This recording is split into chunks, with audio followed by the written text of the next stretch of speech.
تاسو به زده یې که به نه یې زده دې ټوله به زده یې زده م دي او که د عشره مبشره بالجنه نومان در چې وغواړم هغه به م نه یې زده اوس دا یو فکري استعمار ده تاسو خبرې ته پام وکړئ کرکټ لوبه دا اصلا د انګریزانو لوبه ده د انګریزانو جوړه کړې او دا اوس په هغه ملکو کې کیږي چې هغه یا د انګریزانو ملکونه دي یا انګریزانو په هغوی استعمار چلولی لکه هندوستان پاکستان بنګلادیش هلته یو بل ملک هم ده استرالیا سریلانکا زیمبابوې دغه چې په کومو ځایو کې انګریزانو حکومت کړی د استعمار امپراتوري هغه دا لوبه لري اوس جاپان کرکټ لري چین فرانسه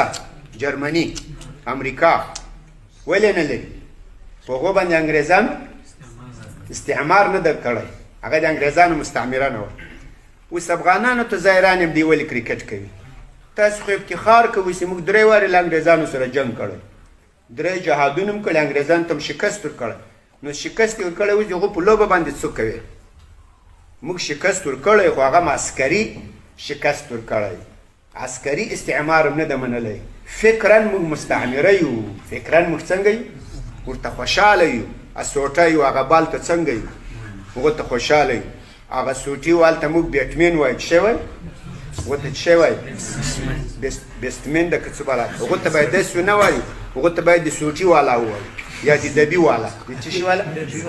خو دا نوم به تاسو ته هم بیا دبي ښکارېږي دا ما خبره هم کېدی چې تاسو ته داسې یو غلطه خبر